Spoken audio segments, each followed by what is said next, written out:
난 곧 아주 중요한 두 번째 사실도 알게 됐는데, 그건 어린 왕자의 별이 집보다 조금밖에 크지 않다는 거다. 사실 놀랄 일도 아니다. 지구, 목성, 화성, 금성과 같이 내가 이름을 익히 알고 있던 큰 별들 외에도 망원경을 통해 보이지 않는 수많은 다른 작은 별들이 존재한다는 건 알고 있었기 때문이다. 그런 작은 별들 중 하나를 발견하게 되면 천문학자들은 숫자를 붙인다. 예를 들면 이렇게 호명하는 거다. 소행성 325. 어린 왕자가 온 별이 소행성 B612라고 믿는 데에는 심각한 이유가 있다. 그 소행성은 1909년 한 터키 천문학자에 의해 망원경으로 딱 한 번 관찰된 적이 있다. 그는 자신의 발견을 국제천문학회에서 대대적으로 증명해 보였다. 하지만 그의 터키 옷차림 때문에 아무도 그 말을 믿지 않았다. 그런데 다행스럽게도 소행성 B612가 알려지게 된 결정적인 계기가 있었다. 터키의 독재자가 백성들에게 모두 유럽식으로 옷을 입으라고 명령을 했던 것이다. 그래서 아주 기품 있는 복장을 하고서 1920년에 그 천문학자가 다시 자신의 발견에 대해 증명해 보였다. 그러자 모두가 그의 말을 믿게 되었다. 내가 소행성 B612를 설명하며 굳이 숫자를 제시한 것은 모두 어른들 때문이다. 어른들은 숫자를 좋아한다. 만일 여러분이 어른들에게 새 친구를 소개하면 그의 목소리는 어떠니? 무슨 놀이를 좋아하니? 나비 수집을 좋아하니? 이렇게 묻지 않는다. 대신 어른들은 이렇게 물을 것이다. 그 애가 몇 살이니? 형제는 몇 명이라니? 몸무게는 얼마고? 그 아이의 아빠 수입은 얼마야? 그리곤 어른들은 그 친구에 대해 다 안다고 생각한다. 만약 어른들께 아름다운 집을 봤어요. 그 집 창문엔 제라늄 화분이 있고요. 지붕엔 비둘기들이 있고 분홍색 벽돌로 지어진 예쁜 집이었어요. 라고 말한다면 그럼 어른들은 어떤 집인지 상상을 하지 못한다. 그럴 땐 이렇게 말해야 한다. 10만 프랑짜리 집을 보고 왔어요. 그럼 어른들은 얼마나 멋진 집일까 하고 감탄한다. 그래서 여러분들이 어린 왕자가 매우 멋진 아이였고 웃었다는 것과 양 한 마리를 그려달라고 했던 것이 그가 이 세상에 있었다는 증거야 라고 말한다면 어른들은 어깨를 으쓱하며 어린애 취급할 것이다. 반면에 어른들께 어린 왕자가 온 별은 소행성 B612예요 라고 말한다면 어른들은 곧 알아듣고 더 이상 질문을 하지 않을 것이다. 어른들은 모두 그렇다고 우리가 그들을 탓할 바는 아니다. 아이들은 어른을 너그러이 이해해야 한다. 난 내 책이 가볍게 읽히길 바라지 않기에 내가 어린 왕자의 추억을 이야기하는 것은 슬픈 일이다. 어린 왕자가 내가 그려준 양을 데리고 떠난 지 벌써 6년이 지났다. 그런데도 내가 이처럼 그를 묘사하려 애쓰는 이유는 그를 잊어버리지 않기 위해서다.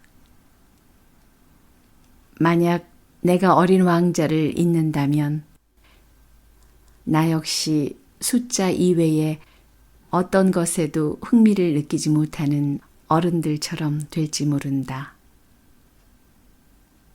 그래서 난 그림 물감과 연필 한 상자를 샀다. 6살 때 보아뱀을 그려본 게 다였던 내가 이 나이에 다시 그림을 그린다는 건 쉽지 않은 결정이었다.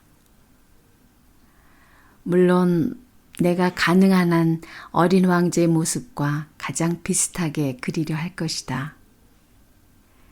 그렇지만 잘 그릴 수 있을지 자신이 없다. 어떤 그림은 그런대로 괜찮지만 어떤 그림은 어린 왕자와 전혀 닮지 않았다. 어린 왕자의 키도 여기서는 너무 클 수도 저기서는 너무 작을 수도 있다. 물론 옷 색깔이나 모양도 다를 수 있다. 이처럼 더듬거리며 그리다 보면 아주 중요한 부분을 못 그릴 수도 있다. 잘 될지 모르겠다. 다만 최선을 다해 그려보겠다. 어린 왕자는 내게 아무것도 설명해 주지 않았다. 어쩌면 내가 자기와 비슷하다고 생각했는지도 모른다. 하지만 난 나무 상자에서 양을 보는 방법을 모른다. 어쩌면 나도 어른들과 닮았는지 모른다. 아마 나도 어쩔 수 없이 나이를 먹어야 했나 보다.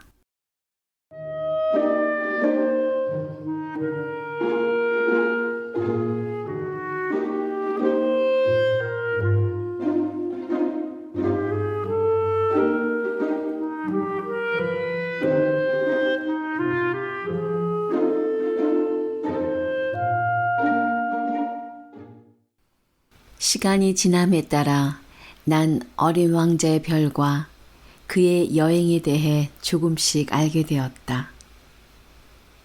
그러다 사흘째 되던 날, 난 바오밥 나무에 대해 알 기회가 있었다. 물론 이건 양 덕분이었다. 순간 어린 왕자가 진지해져선 내게 이렇게 물었다. 양이 작은 나무를 먹는다는 게 진짜예요? 그렇단다. 진짜지. 아, 잘됐다. 난 양이 작은 나무를 먹는다는 게 왜 그리 중요하다는 건지 이해하지 못했다. 어린 왕자가 다시 물었다. 그럼 양들이 바오밥 나무도 먹겠네요? 난 어린 왕자에게 바오밥 나무는 작은 게 아니라 교회처럼 큰 나무며 설령 코끼리 떼를 몰고 간다 해도 바오밥 나무 한 그루를 다 먹어치울 수는 없을 거라 일러주었다. 코끼리 떼란 말에 어린 왕자가 웃었다. 그럼 코끼리들을 하나씩 쌓아 올려야겠네요. 그러나 어린 왕자는 총명하게도 이렇게 지적했다. 바오밥 나무도 커다랗게 자라기 전엔 아주 작은 나무잖아요. 맞아. 하지만 왜 너의 양이 바오밥 나무를 먹어야 되는 거지? 어린 왕자는 뻔한 걸 묻는다는 듯 그것도 몰라요? 라고 대꾸했다. 난 그걸 이해하기 위해 머리를 짜내야만 했다. 사실 어린 왕자의 별엔 다른 별들과 마찬가지로 좋은 풀과 나쁜 풀이 있었다. 좋은 풀엔 좋은 씨앗이 생기고 나쁜 풀엔 나쁜 씨앗이 생겼다. 그러나 씨앗들은 눈에 보이지 않는다. 씨앗은 땅 속에서 잠을 자고 있다가 어느 날인가 잠에서 깨어날 생각을 한다. 그러다 기지개를 펴고 태양을 향해 그 수줍은 새싹을 내민다. 만일 그것이 무나 장미가지인 경우 그냥 자라게 놔두지만 나쁜 풀의 싹이라면 눈에 띄는 대로 뽑아버려야 한다. 어린 왕자의 별에도 나쁜 씨앗들이 있었다. 그건 바오밥 나무의 씨앗들이었다. 별의 땅 속에 잔뜩 있다.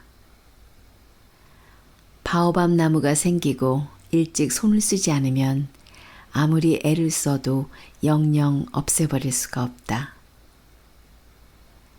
나무는 별 전체를 금세 덮을 뿐만 아니라 그 뿌리로 별 깊숙이 구멍을 내기 때문이다. 작은 별에 바오밥 나무가 너무 많으면 그 별은 산산이 부서져 버리고 만다. 그건 습관의 문제예요. 아침에 일어나서 세수하고 나면 정성스럽게 별들을 가꾸어야 해요. 아주 어릴 때는 바오밥 나무 가지가 장미와 너무 닮아 함부로 뽑을 수가 없지만 좀 더 자라면 구별이 되니까 그때 뽑아줘야 해요. 그건 귀찮긴 하지만 아주 쉬운 일이에요. 하루는 어린 왕자가 지구별 아이들이 언젠가 여행할 때 도움이 될 거라며 머릿속에 기억하도록 그림 하나 그려달라고 했다. 그 애들이 자기 일을 미루는 버릇은 안 좋거든요. 특히나 바오밥 나무 같은 경우는 대참사를 일으키죠. 어느 게으름뱅이가 별에 살았는데 작은 나무 3개를 내버려 두었다가 그만. 어린 왕자가 설명한 대로 난 이 별을 그렸다. 그렇다고 도덕주의자인 채 하고 싶진 않지만 바오밥 나무의 교훈이 적지 않기에 또 누구든 소행성을 여행하며 그 위험에 마주칠 수 있는 법이니까. 그게 나에게만 벌어지지 말라는 법은 없으니까. 이렇게 말해주고 싶다. 아이들이여, 바오밥 나무를 조심해라. 내가 이렇듯 오랜 시간을 들여 그림을 그린 이유는 아무것도 모르던 나 자신처럼 오랜 시간 위험에 빠져 있는 친구들에게 경고를 해주기 위해서다. 내가 주고 싶은 교훈은 이거면 족하다. 그럼 또 궁금해하겠지. 이 책엔 왜 바오밥 나무 그림만큼 폼나는 다른 그림들이 없냐고. 답은 간단하다. 사실 다른 그림들도 그려보려고 애써봤지만 내가 이 바오밥 나무를 그릴 때에 가장 경각심이 들었기 때문이다.